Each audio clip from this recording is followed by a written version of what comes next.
जय हिंद साथियों, आज हम पासा से रिलेटिव कुछ और क्वेश्चन करेंगे। पासा के कुछ हमारे क्वेश्चन रह गए थे और आज जो ये हमारा टॉपिक होगा पासा का, ये लास्ट टॉपिक होगा। तो जैसे मैंने आपसे कहा था कि जो रेलवे के एग्ज़ाम है वो दिसंबर और जनवरी में हो जाएंगे, तो इसमें डेट आ चुकी है रेलवे की। 15 दिसंबर से जो है शुरू है रेलवे के।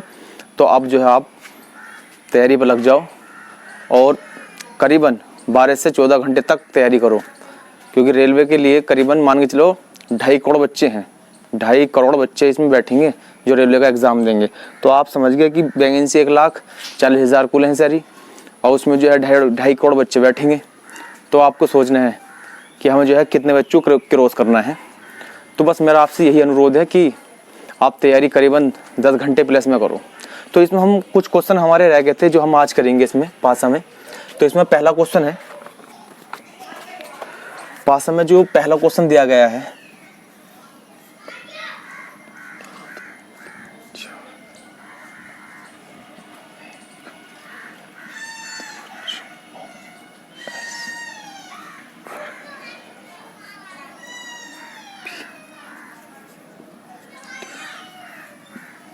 ये हमारे पास एक आकृति दे दी और इस आकृति से जो हमें 4 पासा बनाने हैं और उन 4 पासों में हमें बताना है कि इसमें कौन सा संभावित होगा इन चारों पासाओं में।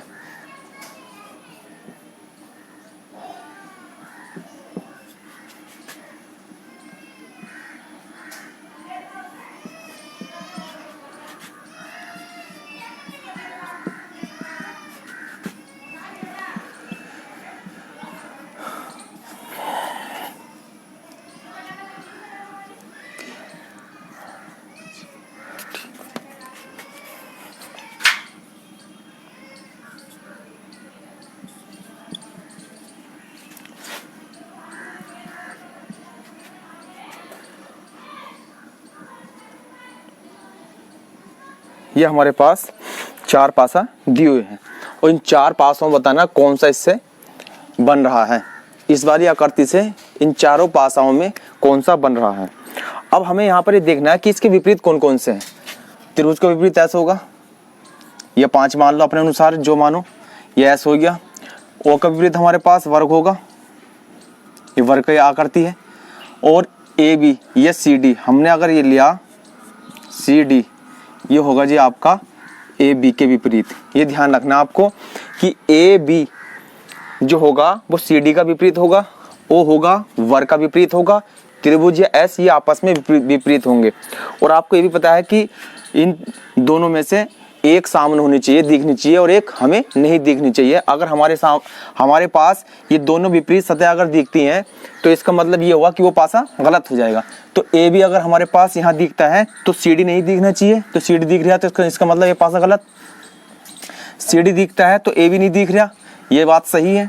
ओ अगर दिखता है तो हमें वर्ग नहीं दिखना चाहिए, तो इसमें वर्ग नहीं है। इसके अलावा एस अगर दिखता है, त्रिभुज नहीं दिखना चाहिए, ये त्रिभुज नहीं है इसमें, तो इसका मतलब हमारे पास सेकंड जो पासा है वो इससे बन रहा है।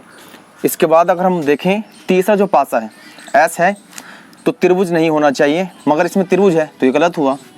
यहाँ पर वर्ग है तो वर्ग का विपरीत ओ है, ओ नहीं होना चाहिए, ओ है तो ये गलत हुआ। ये 4 पासा दिए हुए थे, इन पासाओं का आप बहुत आसानी से कर सकते हो। अगर रेलवे के एग्जाम में अगर ये क्वेश्चन आएंगे तो इन्हें ये समझ लो आप कि एक भी क्वेश्चन आपका बच के नहीं जाना चाहिए, क्योंकि मैं इस हिसाब से आपको ये करा रहा हूँ, बहुत आराम के साथ समझा रहा हूँ। एक क्वेश्चन आपके समझ में आ रहा होगा। और जो भी आपके दोस्त हैं उन्हें शेयर करो मेरी वीडियो और सब्सक्राइब करने को कहो। अब इसमें अगला प्रश्न देखते हैं कि अगला प्रश्न में क्या कहा गया है।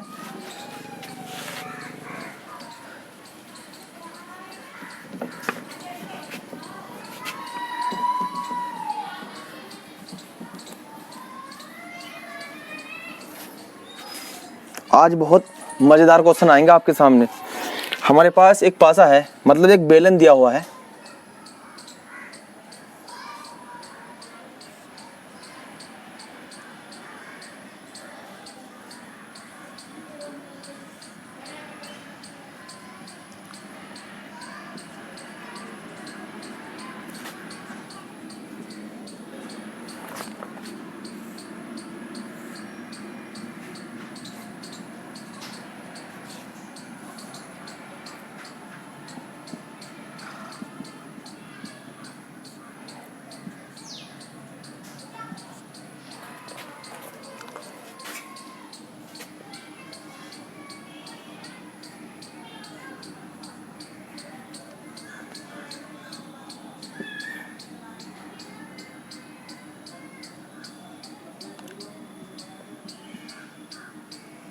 ये पासा है और इस पासा में कहा गया है कि यहाँ पर जो क्वेश्चन मार्क बना हुआ है इसमें क्या आएगा।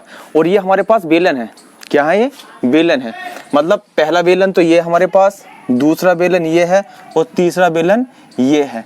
और आपको ध्यान ये रखना है कि पहले बेलन में जो दिया हुआ है हमें, इसका जो ऊपर वाली सतह है वहाँ पर पीला दिया हुआ है, तो इसमें सामने वाली सतह पर हरा है और नीला है। इसी प्रकार हमारे पास दूसरा बेलन है, उसकी जो ऊपर वाली सतह होती है वहाँ पर नारंगी लिख दिया, फिर उसने सामने वाली दो सतह पर हरा और बैंगनी लिख दिया। बेलन एक ही है, ये आपको समझना पड़ेगा, बेलन हमारे पास एक ही है। फिर उसने एक तीसरा बेलन दिया है, तो तीसरे बेलन में उसने लाल आपके सामने लिखा है और नारंगी ऊपर लिखा है। तो अब आपको बताना कि यहाँ क्या आएगा। अब हम इसे करने का तरीका क्या है, हमें एक क्लियर पता है कि जब नारंगी ऊपर है तो इसे हम इस तरीके से कर लेंगे। किस तरीके से कर लेंगे, इस तरीके से कर लेंगे। तो जब हम इसे इस तरीके से करेंगे तो नारंगी ऊपर आ जाएगा और ये पीला जो है ये नीचे आ जाएगा। यहाँ क्या आ जाएगा साथियों, यहाँ पीला नीचे आ जाएगा, यहाँ आ जाएगा पीला, पीला नीचे आ जाएगा। अब हमें देखना कि यहाँ हमारे पास हरा और यहाँ पर हरा कॉमन है, तो इसका मतलब हमें हरा जो है पीछे छिपाना पड़ेगा। हमारे पास जो हरा आएगा इस बेलन में हम पीछे छिपा देंगे, तो इसके जस्ट पीछे जो हमारे पास ये लाल है, इसके जस्ट पीछे इस तरीके से हमारे पास यहाँ नीला आ जाएगा। क्या आ जाएगा, नीला। क्योंकि मैं अगर जब ये पीला वाला हिस्सा नीचे रखूंगा और नीला मैं इसके यहाँ इसके जस्ट पीछे लिख रहा हूँ नीला, और हरा जो लिख रहा हूँ इसके पीछे लिख रहा हूँ हरा। अब बचा क्या, बैंगनी। बैंगनी यहाँ लिख देंगे, इसमें बैंगनी इसमें लिख देंगे, क्या लिख देंगे, बैंगनी इसमें लिख देंगे। जब हमने नारंगी ऊपर लिखा है, जब नारंगी ऊपर लिखा तो हमारे पास उसने जो है यहाँ लाल दिखा दिया और यहाँ बताया कि यहाँ पर क्या आएगा। अब मैंने पीला नीचे कर दिया, तो हरा जो है ये हम जस्ट पीछे ले जाएंगे, किसके, इसके विपरीत पीछे ले जाएंगे। अब लाल के पीछे मैंने जो है नीला रख दिया। इस तरह हमने जब नीचे करेंगे तो इसके पीछे आ जाएगा नीला लाल के पीछे, और नीले के पीछे आ जाएगा हरा, और उसके पीछे और यहाँ लाल की जस्ट बराबर में बैंगनी आ जाएगा। और हमसे पूछा था यही कि यहाँ पर क्या आएगा, तो हमारा आंसर क्या होगा साथियों, बैंगनी। तो इसे हम इस तरीके से कर सकते हैं। अब हम इसमें अगला प्रश्न करेंगे। अगले प्रश्न में जो कहा गया है वो ये कहा गया है कि ये कोई घड़ी है और घड़ी की ओर जो हमें उसके 4 अक्षर चलाने हैं। मतलब कोई हमें पासा दिया हुआ है और ये पासा जो है इस तरीके से दिया हुआ है कि हमारे पास 3 सतह दी हुई है और इसमें ऊपर लिखा हुआ ई और यहाँ पे लिखा है डी ए और यहाँ लिखा डी। अब मैं आपको बता दूं कि जो हमारे पास ए है, बी है और सी डी है, ये किसके अनुसार चलाएंगे, घड़ी के अनुसार। और हमारे पास जो सी और एफ है ये ऊपर नीचे है। तो हमसे पूछा है कि सी का विपरीत क्या होगा, सी का विपरीत क्या होगा। यहाँ पर हमसे पूछा है सी का विपरीत क्या होगा। तो अब आप मुझे एक बार बताओ, हमारे पास कोई पासा है, जो हमारे पास पासा है तो ऊपर तो मैं ले रहा हूँ क्या, यहाँ पर ई आएगा, यहाँ पर क्या आएगा, ई आएगा। ऊपर ले लिया मैंने ई, तो इसका मतलब जस्ट नीचे क्या आ जाएगा, यहाँ पर एफ आ जाएगा। नीचे क्या आ जाएगा, एफ। तो ऊपर ई है, नीचे एफ है, 2 हमारे पास सतह गिर गई। अब हमने यहाँ से देखा कि हमें ए बी सी डी हमें घड़ी के अनुसार चलाना है। मतलब अगर कोई हम पासा लेंगे तो वो घड़ी के अनुसार ए बी सी डी इस तरीके से। तो हमारे पास ए आ गया और डी सबसे लास्ट में है।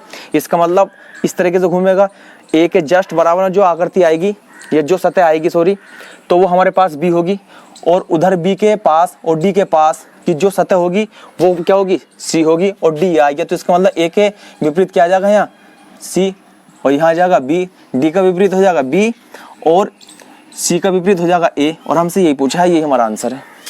ठीक है साथियों, हमें इसे घड़ी के अनुसार चलाना है। जो घड़ी जिस डायरेक्शन की ओर चलती है उसी डायरेक्शन की ओर हमें जो है ये ए बी सी डी हमें जमाने हैं। तो ए बी फिर सी फिर डी, और ऊपर आ गया ई और नीचे आ गया एफ। तो हमसे पूछा है कि ए का विपरीत क्या होगा, सी, और डी का विपरीत क्या होगा, एफ, और ई का विपरीत क्या होगा, एफ। डी का विपरीत है हमारे बी और ए का विपरीत है सी, ई का विपरीत है एफ। तो हमसे पूछा है इसमें सी का हो गया ए। इसमें हम अगला प्रश्न देखते हैं।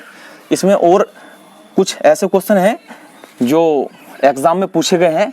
एसएससी सीजीएल एनटीपीसी के जो पिछली बार एग्जाम हुए थे उनमें यहाँ से क्वेश्चन पूछे गए हैं और वे हमें बहुत आसानी से करने हैं। जैसे हमारा एक क्वेश्चन है, इसमें हमें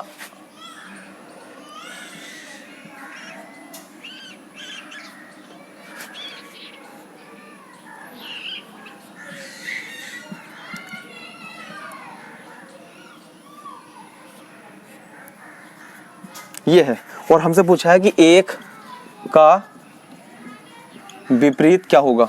देखो कितना आसान तरीका। हमसे पूछा है एक का विपरीत क्या होगा, तो हम क्या करेंगे, 6 वाली जो आकृति है ये 4 के नीचे रख दो। किसके नीचे रख दो? 4 के नीचे। तो सबसे पहले हम 5 के विपरीत निकाल लेंगे, 4। 5 के विपरीत आ गया 4।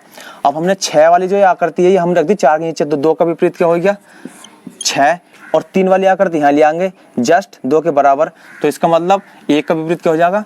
3। तो हमसे ये पूछा है कि 1 का विपरीत क्या होगा? 3 होगा। तो 1 का आंसर हुआ हमारा 3।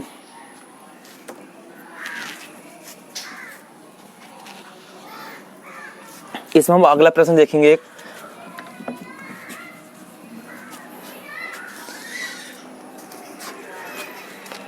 एक ये 2 क्वेश्चन और कराऊंगा बस, इसके बाद हमारा एक चैप्टर हो जाएगा समाप्त। मगर ध्यान रहे, जिस लेवल के क्वेश्चन मैं करा रहा हूँ, इस लेवल के क्वेश्चन आपको सिर्फ एग्जाम में ही मिल सकते हैं, क्योंकि मैं आपको उस तरह के क्वेश्चन करा रहा हूँ जो एग्जाम में सबसे ज़्यादा पूछे जाते हैं। हमारे पास ये 2 पासे दिए हुए हैं और इसमें पूछा है कि 4 का विपरीत क्या होगा। तो 4 का विपरीत बताने के लिए हमें बहुत आसान तरीका है कि हम यहाँ से एक आकृति देख लेंगे, 2 आकृति मिल सकती हैं। तो 5 है हमारे पास, ये 5, ये 5। तो अब हमने देखा इससे आगे 2 है, 2 है। 4 का विपरीत 3, 3 का विपरीत 4। तो इसका मतलब हमारे पास इसका आंसर क्या हुआ? 3 हुआ। यहाँ से हम निकाल लेंगे बहुत आसान तरीके से। इसमें अब हम लास्ट प्रश्न देखेंगे, जो हमारा डाइस वाला चैप्टर चल रहा है, बस इसमें हमारा लास्ट प्रश्न मिलेगा।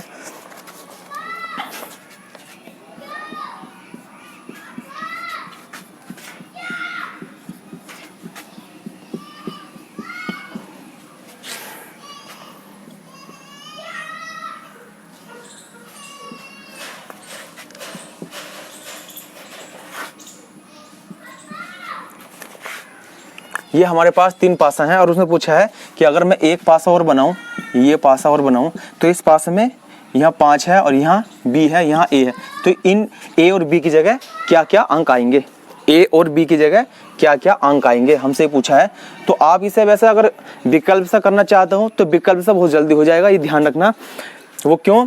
क्योंकि हमें पता है कि 5 जो है वो इस वाले पासा में है, ठीक है। तो हम यहाँ से देख सकते हैं कि 6 और 3 वो इसकी साइड में आ सकते हैं, या छोड़ो ये भी सारी बात। यहाँ से तुम जो है इसका वो विस्थापित कर लो। इसे क्या कर लोगे आप? विस्थापित कर लोगे। इस पासे को रख लो आप। किस पासे को रख लो? ये पासा रख लो आप। 6 यहाँ ले जाओ, ठीक है साथियों, ये ऐसा कर लो। 6 यहाँ ले जाओ, 4 यहाँ ले जाओ, 1 यहाँ ले आओ। 1 6 4 इस तरीके से कर लो। 6 यहाँ ले आओ, 4 यहाँ ले जाओ, 1 यहाँ ले जाओ। हमने इस तरह से जमा लिया, विस्थापित कर रहा हूँ इसे। और उसी तरीके से हम इसे कर लेंगे। 3 यहाँ ले जाओ, 1 यहाँ रख लो, तो यहाँ जाएगा हमारे पास 3, 2 यहाँ जाएगा, बचा क्या? 5।